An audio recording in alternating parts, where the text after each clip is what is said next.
This is Dr. Karen, and you are listening to the Facto Leaders podcast on the B Podcast Network, where I share up-to-date, evidence-based practices, my own experiences, and guest interviews designed to help pediatric therapists, educators, and aspiring school leaders design services that support social, emotional, and academic growth and set kids up for success in adulthood. Whether you want to learn effective strategies for your therapy session or classroom, be an influential leader on your team, or find creative ways to use your skills to advance in your career, I've got you covered.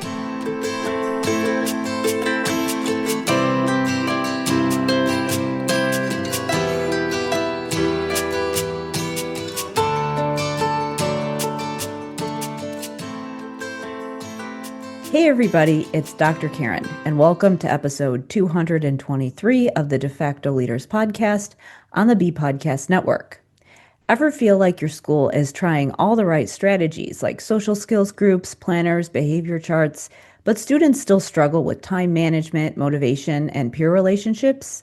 You're not alone, and there's a reason why. I actually hear this pain point quite commonly among school leaders as well as other school professionals. And the reason is that there is still a lot of misconceptions about executive functioning and its impact on students. That's why I wanted to share a clip from my free training in this episode. The free training is called Create a Research-Based Executive Functioning Implementation Plan for Your School Team. It's designed for school leaders who want to guide their teams in embedding executive functioning support across both general and special education settings without burning out staff. This episode is for you if you're ready to help students truly benefit from academic instruction, support social emotional growth alongside learning, and avoid overwhelming your team with another initiative.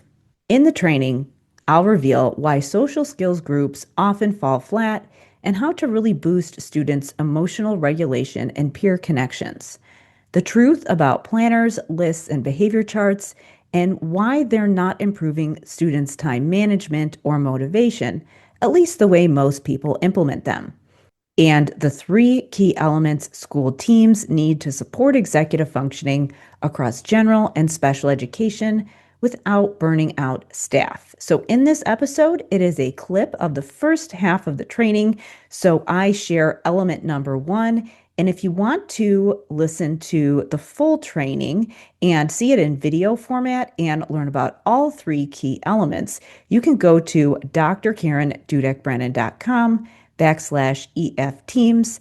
But this is an audio version of the first half so that you can learn more about the service delivery models that need to be in place in order to fully support executive functioning, as well as get a taste of what the full training is about.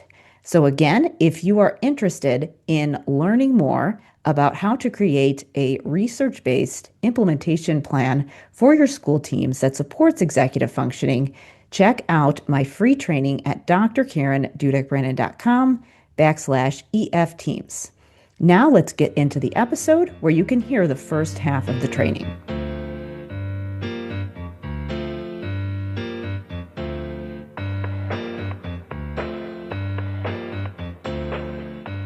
Hello, everyone, and welcome. I'm so excited to share this information with you. I'm Karen Dudek-Brannan, and this is how to create a research-based executive functioning implementation plan for your school team.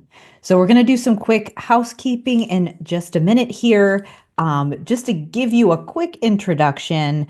Again, as I said, my name's Karen Dudek-Brannan, and I help school teams and special education professionals develop programming and interventions for supplemental literacy and language interventions, as well as executive functioning interventions. And I help people do that across the continuum of services, across tier 1, 2, 3, and into special education. And that concept of a continuum is actually going to be an important concept that you'll take away from this presentation today. So before we get going, make sure that you have something that you can use to take notes, and be sure to turn off all other tabs and streaming devices so that you have a good connection through this presentation. So, if you're here, it means you're a school leader who's ready to make a difference in the lives of your students and colleagues. And when I say school leader, I am talking about school administrators, but I'm not only talking about school administrators because if you are a clinician or a teacher, you can absolutely be a leader on your team. And you're going to learn how in this presentation today, especially as it pertains to executive functioning. So this presentation is for you if you are a school administrator, clinician, or teacher. So that includes social workers, speech pathologists, psychologists, counselors, OTs, teachers, principals, curriculum directors, special ed administrators.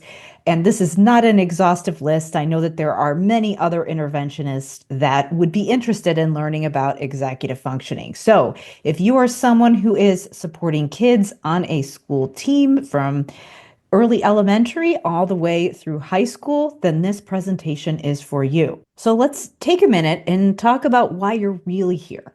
Because let's be honest, it's tough to be in the schools right now. There are constantly changing initiatives, diverse student bodies, and a lot of uncertainty about the future of education.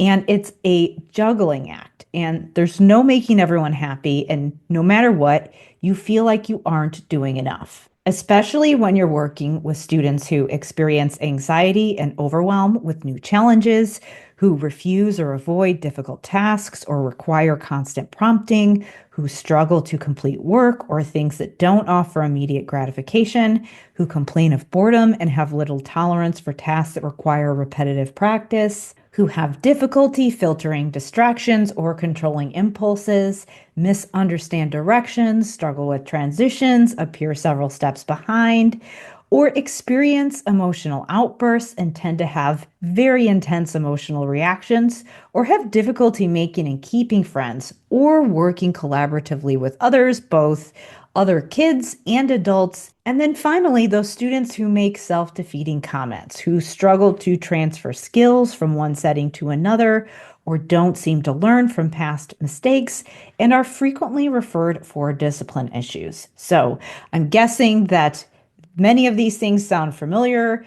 I usually get a lot of head nods when I go through this information. So chances are you've got a handful of students who have at least a couple of these things going on, or maybe you have some students that are experiencing all of these things and you know how challenging it can be. And you know that it is not just a special education issue, that a lot of students in general education are experiencing some of these things. So what's the common trend? Well, of course, we know there can be a lot of things going on with our students, but many of these things can be external signs of executive functioning challenges.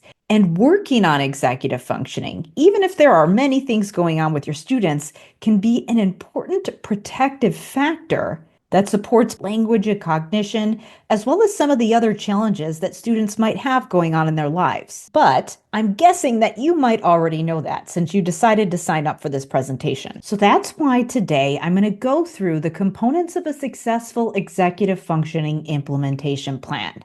Now, these are things that people don't really talk about. They're not things that I ever heard when I was on a school team, and they're not things that I really hear administrators or school professionals talking about. But I can tell you from my own personal experience and the experiences of some of the school professionals that I've been able to mentor, they can be an absolute game changer.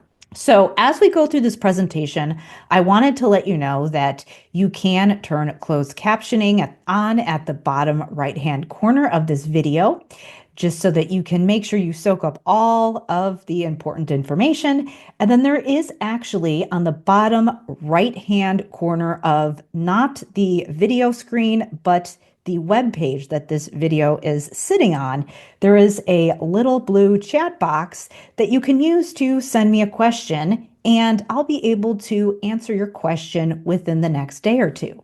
I am an SLP by training, and I started off my career spending 14 years in the school systems as an SLP, where I did a combination of direct intervention, and I was also involved in my building and district level problem solving, and I did some coaching when we were first implementing RTI. I have spent the last 18 or a little bit more years supporting professionals And slightly overlapping with my time in the schools, I got my doctorate in special education and my assistive technology graduate training, as well as my director of special education license. And during that time, I was both working in the schools, I published some peer reviewed research, and I created a framework for language intervention that supported literacy and metacognition, as well as executive functioning. And in 2015, I started an online education company supporting school professionals all over the US and English speaking countries. And at the present time of this recording, I've had over 5,000 professionals use some of my products and services designed to help school professionals create programming and interventions that support language literacy and executive functioning. I also host the De Facto Leaders podcast, which goes out to my mailing list of over 40,000 school professionals. And I currently work as a social service administrator in child welfare at the state level, managing a team that is building a caseload management system for child welfare workers who are delivering preventative services to families. What I've found after working with professionals all over the US is that when you give school professionals the right systems to create what I refer to as assets, what it does is that it frees up their mental bandwidth so they can emerge into a leadership role and actually coach each other. And that can do amazing things when it comes to being efficient with resources, managing time constraints, and most importantly, putting professionals in a position where they can share their knowledge with each other and prevent that siloing that often happens on teams when you have so much expertise, but people just aren't talking to each other. And as a result, there's a disconnect between general education and special education. So let's get into the topic of the day, which is executive functioning.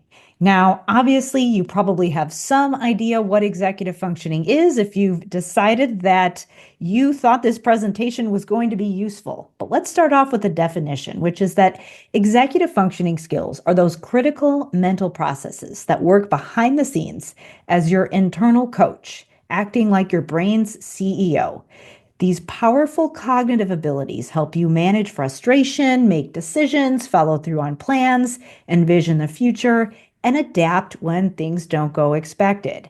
So you're probably starting to see now why many of those challenges that I discussed at the beginning can often be supported and can be tied to executive functioning challenges. Now, the thing that makes me so optimistic is that so many school professionals are excited to hear about executive functioning. It's probably one of the most popular things that I talk about, and I get such an overwhelming amount of interest in this topic, but school teams have a lot of challenges figuring out the how. How do we actually support executive functioning in the schools?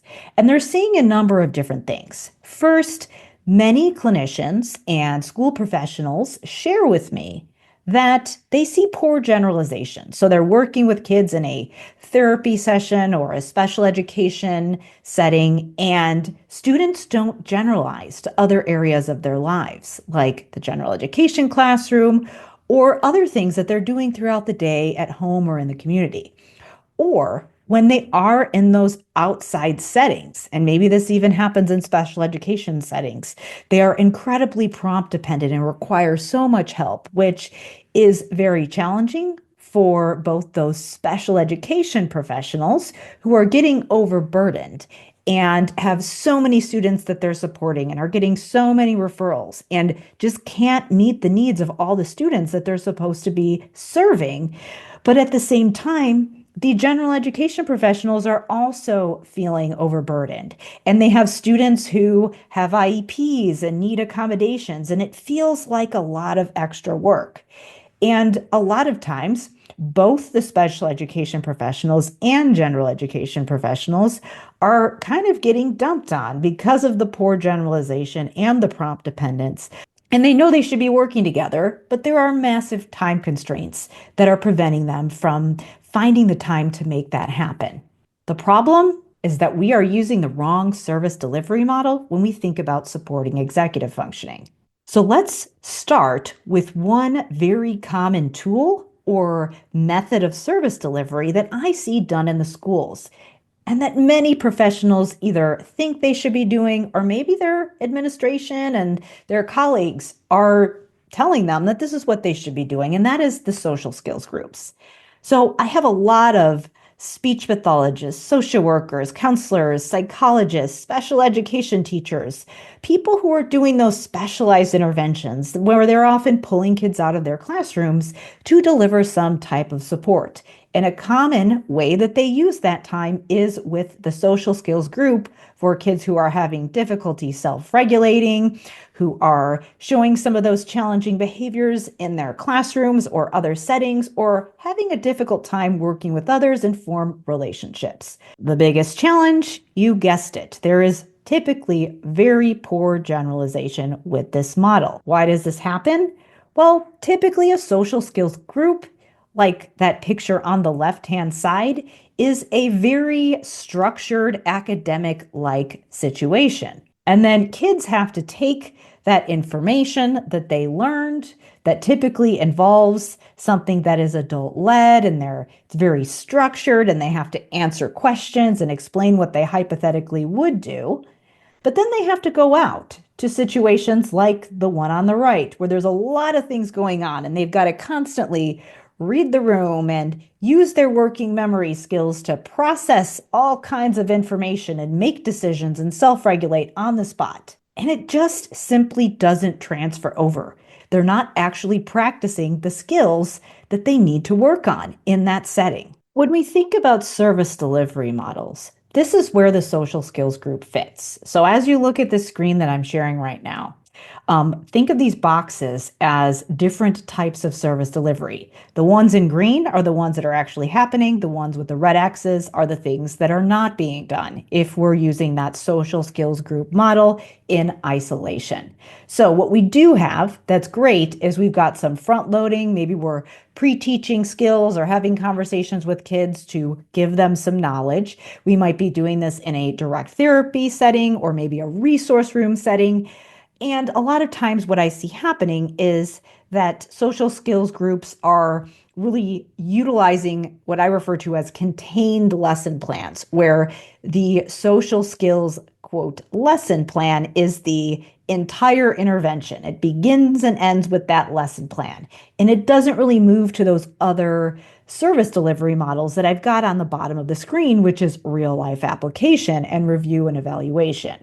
Because it stops there with this top box, that's why we don't see good generalization, because yes, we do have to front load and pre-teach. That can be helpful. But that's just the beginning. It would be like if we went to the gym and warmed up, but didn't do our full workout. There's often a discrepancy between knowledge issues and performance issues when it comes to executive functioning specifically. This discrepancy can be due to issues with perspective taking and situational awareness. So being able to read situations on the spot, to use your working memory skills, to attend and inhibit, all of those things that are executive functioning skills, which you don't have to do as much if you have a structured adult-led situation. All of these things, so things like perspective taking, situational awareness, are highly tied to executive functioning skills. So working memory, inhibitory control, ideational fluency, that ability to come up with ideas quickly on the spot, and then also your ability to self-regulate and monitor as you're doing all of those things. Sometimes kids have the skill and the knowledge of what they should do, which is great and something we can learn in a social skills group. That might be present in many kids, but if they have weak executive functioning skills, those could be impacting their performance and utilization of that knowledge that they do have. Now, let me give you another example where schools get it partly right, but they're missing some key steps. And that is with things like checklists and visual supports or other cognitive tools that are often offered to kids across settings. So it's great that we're recognizing that kids need those supports, both as something that all kids have, and we sometimes do these things for kids that need that extra help. So on the left-hand side of the screen, I have all of the skills that happen in your head as you're using some kind of a scheduler or a checklist. So first, you have to envision the end goal, visualize the steps to take and the materials that you need, estimate how long it will take, think about potential obstacles and contingencies that are coming up as you're going through your plan. You have to generate a bunch of options to think about what needs to go on this list. What are the steps that I need to take? What does future success look like? And then you have to encode those steps into language. And that's where we get to the step where you have your pencil out or your device or whatever it is you're writing your list on, and you're actually writing it down. And then if we're using that checklist to actually create some action and do something, whether it be something that we're doing right now that's in front of us, or whether it be something that is something more ongoing, then we have to initiate that first step. And then as we're carrying out the things on the list, we have to evaluate our progress, notice the time, notice if we're on track, shift and redirect and adjust and change our list if we realize that there's other things that we forgot. You have to remember to reference back to it if you're using a list or a calendar or an assignment book. So you've got to be able to think back on those past events, which is what we are doing when we're utilizing our episodic memory, and apply it to the future to know, how do I even utilize this strategy effectively? The long story short is, this is a lot of stuff. And what we typically do when we give kids a checklist is that they are copying a list down from a board that a teacher has delivered to them, or maybe we're doing the checklist for kids and just giving it to them. When you are writing things down for a child and they're not involved in any of the planning and processes and not engaging in those internal mental processes needed to even think about what to put on a list, then we're essentially creating a situation where kids are likely to become prompt dependent. With things like checklists or any kind of tools that you might be giving kids in classrooms, what often ends up happening is that when we look at these ideal service delivery models that we might want to use, what we're trying to do is essentially jump to that real life application without any front loading or teaching of how to use that strategy. And then we're probably not going back and reviewing and evaluating how they might use that tool as well. So again, we've got part of the solution in place, but we're missing some key steps here. The thing to take away here is that tools alone for organizing, those are not executive functioning skills or strategies. Organizing tools like timers, lists, planners, they're what we are using when we already are engaging our executive functioning skills. Our executive functioning skills are what makes us have the thought in our heads, I'm not going to remember all this information, so I better write it down. We're already thinking into the future to think that a strategy or a tool might be relevant to us. Service delivery for executive functioning needs to include all three contexts that I've described. So we need to have front loading or priming, where we have that explicit instruction teaching kids specific skills. And then we need to give them that opportunity for real life application, sometimes with support, but not too much support because we don't want kids to be prompt dependent. And then we've got to have that review or evaluation where we talk about what we learned in the front loading and what happened during the real life application. And then this is a cycle. We review and evaluate, and then we start to prepare for other situations that are coming up. And then we have more real life application. You might have students who just pick up on things. You can give them tools like planners and all kinds of things, and they can intuitively figure out how to use them.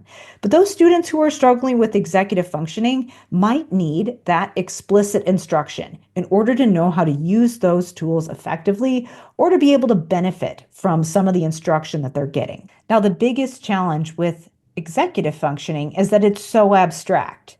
So if you have interventionists who are thinking, I could do a front-loading session with students and pre-teach, and then I might be able to work with some teachers and we might be able to collaborate. But the question is, what are we actually teaching them? What skills and protocols are we following when we're front-loading or trying to give teachers strategies for classroom-based tools that they might use. Well, what I found to be extremely helpful is to organize executive functioning into tangible skills that can then form that foundation. What we want to do is pick the activities that kids are already doing. Those are the things that we want to teach. But what we do is embed work on time perception, self-talk, future pacing, episodic memory, and encoding, which essentially can serve as that executive functioning intervention, simply layered onto what kids are already doing. And working on those 5 skills, so the ability to sense the passage of time and have a concept of what time is, to use self-talk, to engage in internal planning, as well as talk to yourself and, talk yourself through those difficult situations. Future pacing, so thinking and visualizing into the future and envisioning what the end goal looks like and the steps look like. Using episodic memory to have that mental picture of past experiences, and then using encoding, which is just your ability to go back and forth between those visual representations in your head and language so that you can actually use things like checklists, because you're able to take those visual representations and translate them into language that you might use with different cognitive tools that you could use to keep yourself organized. Now, ensuring the support is continuous may look different whether it's special education or general education, and there is a little bit of an overlap, which you might see in the middle. So when we think of front-loading real-life practice and review and evaluation, there are a number of different containers or strategies where this can happen, and it can be done. All 3 of those things can be done in both general and special education, whether it be through special education direct instruction, specialized services, accommodations, and through making sure that we have the correct IEP goals.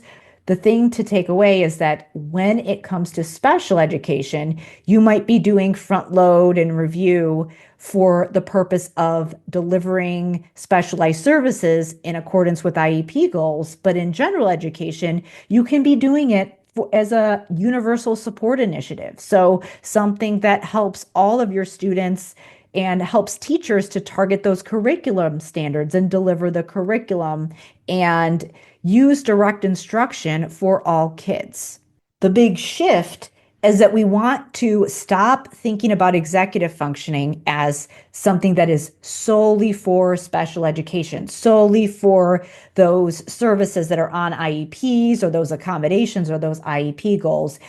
And we want to expand to thinking about executive functioning in the context of universal supports for all students, with the hope that it will make it, rather than feeling like extra work or accommodations, which is often how special education accommodations feel for general education teachers.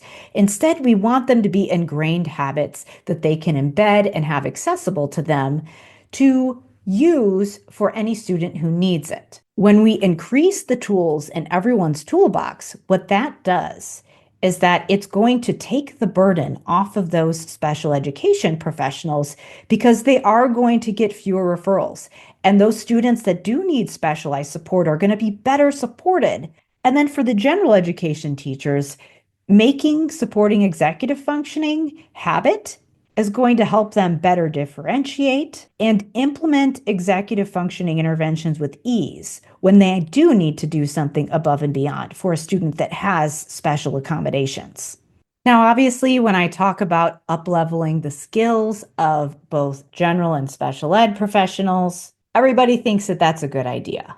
But how do we actually make this happen? Now, obviously, this is a multi-tiered process, but typically the first step is starting with a select group of people and training them to implement tools and strategies that support executive functioning, and then having those people start with a pilot, work out the kinks in how they might implement this, and then serve as coaches for other staff in the building. And what this does is twofold.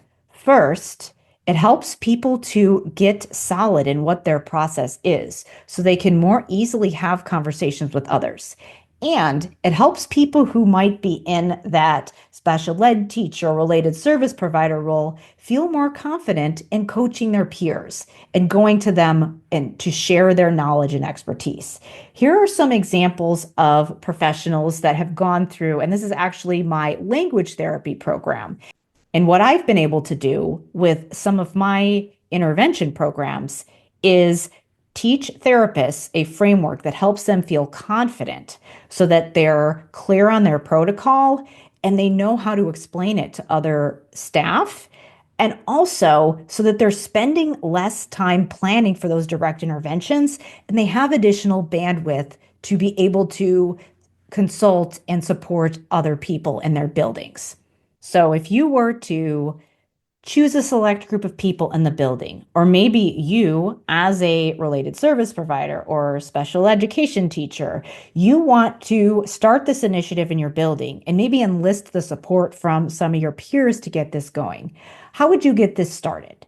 Well, it starts with assets and pilots. So when I'm talking about assets, what I mean are resources, things, people, or sometimes qualities like skills that have potential to create future benefit. So, in the context of executive functioning, typically what I'm talking about is resources, so things that you can actually create that can serve as plans or protocols that you can share with other people to explain how to do something.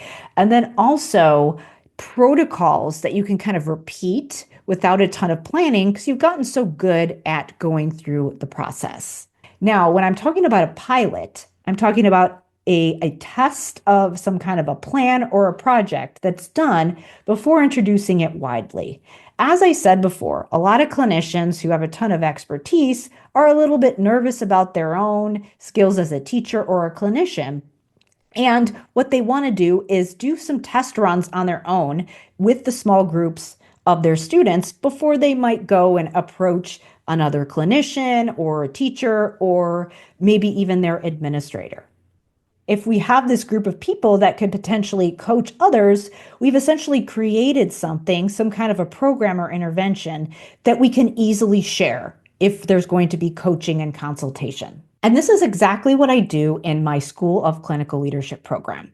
So I call it the School of Clinical Leadership because it really started off with this idea of clinicians being able to share their skills with other people. But what it's evolved into is a program that helps schools to start with these mini pilots and creation of assets and roll out these interventions to their entire team across both general and special education. So here is an example of an asset that I would help people create for an executive functioning implementation plan in the program.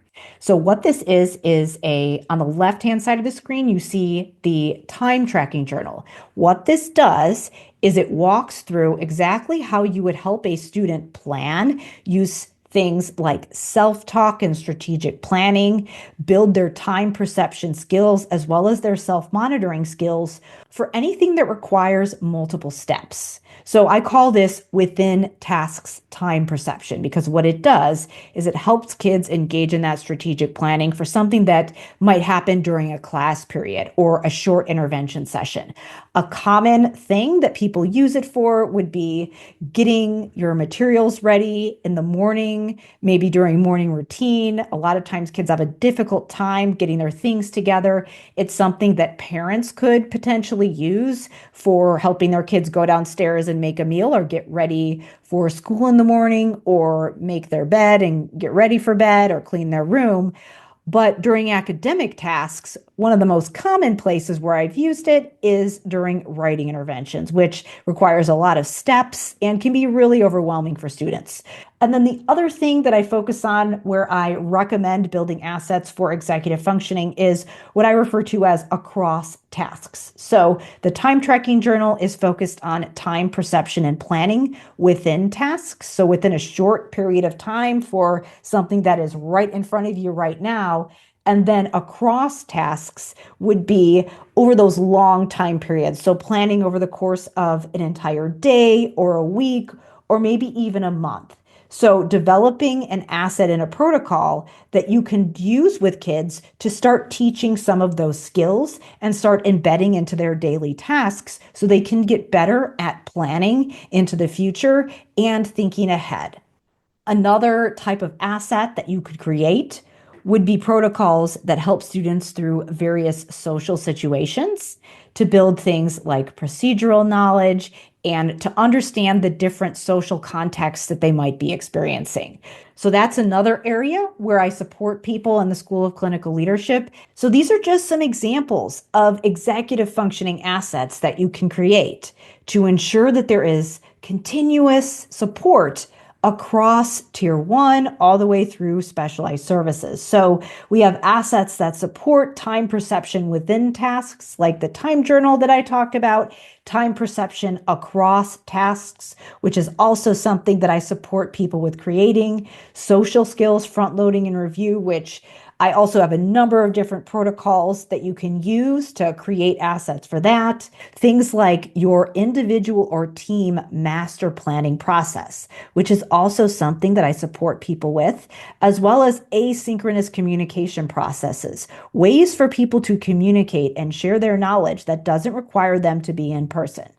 Not that we want to eliminate in person, but let's be honest, we're all super busy and we need ways to be efficient so we can share our skills and reduce siloing. Also, we want to think about how can we involve parents? So how can we use some of those assets that we're creating to create training materials or coaching plans or strategies that we can use to increase communication with parents or other training materials. So as we're creating our assets, how can we create training materials that allow staff to efficiently share their knowledge and skills with other people? And then the final thing that I've got on the bottom there is scaffolding strategies and habits. Now, we've talked about the problems with service delivery and how we need to make a shift so that we can stop overburdening both general and special education and make this feel like habit. I've also talked about the components of successful service delivery, so front loading real life practice and review and evaluation. And then the first step to a successful executive functioning implementation plan, which is understanding that concept of asset creation and pilots. And now we're moving on to what I refer to as asset stacking.